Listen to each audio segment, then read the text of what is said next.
এটা কোনো কুসংস্কার ব্যাপার নয়। আর এখানে পুকুরে স্নান করে বাবার, তারপর স্নান করে পুজো দেয়, মাটি মাখে আর তেল আর একটা ঘাস পাওয়া যায়, সেই কালা ঘাস নিয়ে মাখার পর বাতের ব্যথা এখানে ভালো হয় বাবা। এখানে গা হাত পা ব্যথা থাকে যাদের, ঠিক হয়ে যায় ওই জন্য। আমাদের এখানে বাবা ধর্মের খুব মাহাত্ম্য, সেই জন্য বাতের ব্যথার জন্য আসে। নমস্কার। আপনার শরীরের যে কোনো ব্যথা, ঘাড়ের ব্যথা কিংবা কোমরের ব্যথা, পায়ের ব্যথা বা শরীরের যে কোনো জয়েন্টের ব্যথা, আর্থারাইটিস, বাত, যাই হোক না কেন, এমনকি আপনার মনের ব্যথা, সেই ব্যথা নাকি দূর হয়ে যাবে, আপনি সেই ব্যথা থেকে উপশম পাবেন। এটা কুসংস্কার না অন্ধবিশ্বাস? এর পেছনে কোন বৈজ্ঞানিক যুক্তি কাজ করছে? ভানু বন্দ্যোপাধ্যায়ের বিখ্যাত সিনেমা আশিতে আসিও না, সেখানে আমরা দেখেছিলাম বৃদ্ধ মানুষেরা একটা পুকুরে স্নান করলে তার নতুন যৌবন ফিরে পাবে। সেই ঘটনার পেছনে, এই যৌবন ফিরে পাওয়ার পেছনে কতটা যুক্তি ছিল না কাল্পনিক, সেটা আমরা কম বেশি সকলেই জানি। বর্তমান সভ্য সমাজে আজ আপনাদের শোনাবো এমন একটা পুকুর রয়েছে, যে পুকুরে স্নান করলে আপনার শরীরের সমস্ত ব্যথা দূর হয়ে যাবে। আর এই পুকুরে বছরের পর বছর মানুষ স্নান করে আসছে, আর তাদের শরীরের সমস্ত ব্যথা দূর হয়ে যাচ্ছে। এই ঘটনার পেছনে কোন অলৌকিক ক্ষমতা কাজ করছে? আর সেই অলৌকিক পুকুরটা রয়েছে বীরভূমের সাঁইতিয়ার বেলিয়া গ্রামে।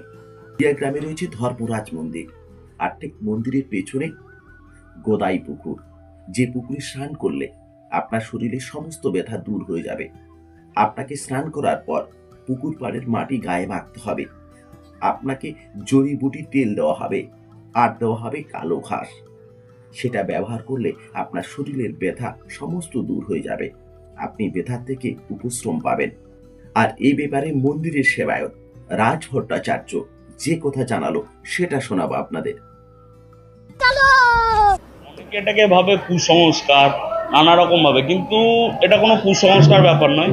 আমাদের দীর্ঘ আমার পূর্বপুরুষ কবে হয়েছে সেটা আমরা একজ্যাক্ট ডেট বলতে পারবো না, কিন্তু প্রত্যেক বছর আষাঢ় মাসে 4টে বলুন কি 5টা, যখন যা রবিবার হয়, প্রত্যেক মাসে বাবার কাছে প্রত্যেক দর্শনার্থীরা আসে, এবং এখানে মেন উদ্দেশ্য হচ্ছে বাতের যে ব্যথা, বাতের ব্যথা এখানে ভালো হয় বাবা। আর এখানে পুকুরে স্নান করে বাবার, তারপর স্নান করে পুজো দেয়, মাটি মাখে আর তেল আর একটা ঘাস পাওয়া যায়, সেই কালা ঘাস নিয়ে মাখার পর যাদের যাদের ব্যথা আছে বাড়িতে নিয়ে গিয়ে অটোমেটিক সুস্থ।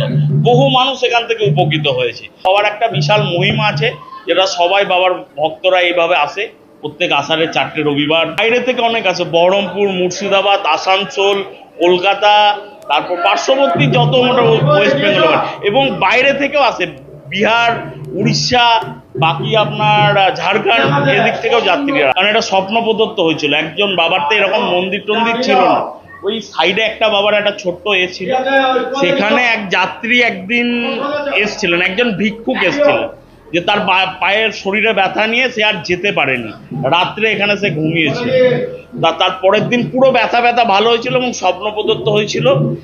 এই ধর্মরাজের মন্দির 1-2 বছরের মন্দির নয়, প্রায় 400 বছরের পুরনো মন্দির।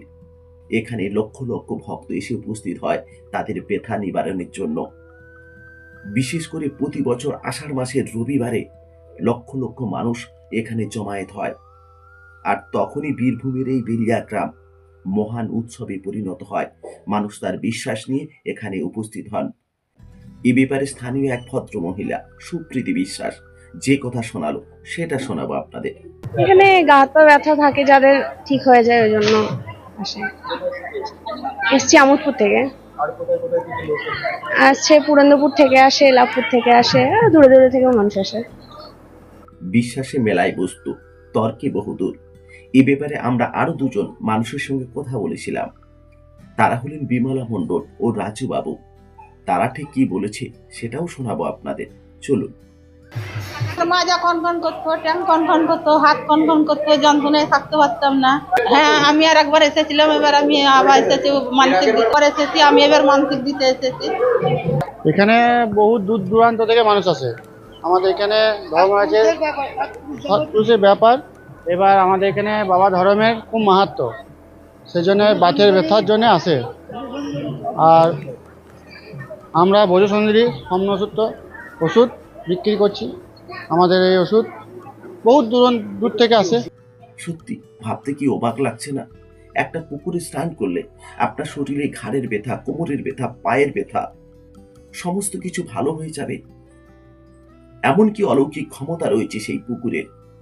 না মানুষের বিশ্বাস রয়েছে, মানুষের ভালোবাসা রয়েছে, মানুষের ভক্তি রয়েছে, না এর পেছনে কোনো বৈজ্ঞানিক যুক্তি রয়েছে?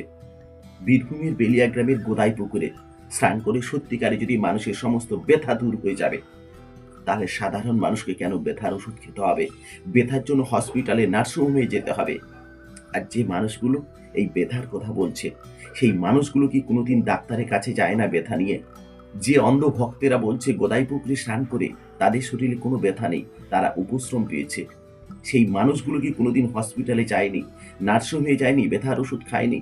যদি গোদাই পুকুরে স্নান করে শরীরের সমস্ত ব্যথা ভালো হয়ে যায়, বীরভূমের সকল মানুষ এই গোদাই পুকুরে স্নান করবে, পশ্চিমবঙ্গের সকল মানুষ এই গোদাই পুকুরে স্নান করবে, সারা ভারতবর্ষের সকল মানুষ এই গোদাই পুকুরে এসে স্নান করবে, তাদের সকলের ব্যথা দূর হয়ে যাবে তো? না তারা হসপিটালে যাবে চিকিৎসার জন্য, ব্যথার ওষুধ খাবে?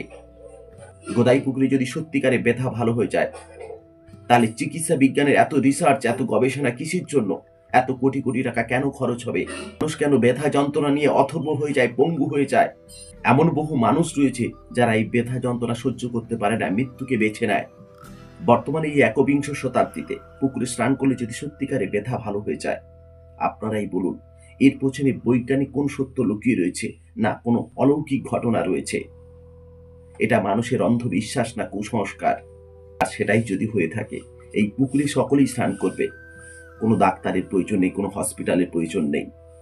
এই ব্যাপারে আপনাদের সুচিন্তিত মতামত নিশ্চয়ই কমেন্টে লিখবেন। আজকের প্রতিবেদন এই পর্যন্ত। দেখা হচ্ছে নতুন কোনো পর্বে, নতুন কোনো এপিসোডে। সকলকে নমস্কার, ধন্যবাদ।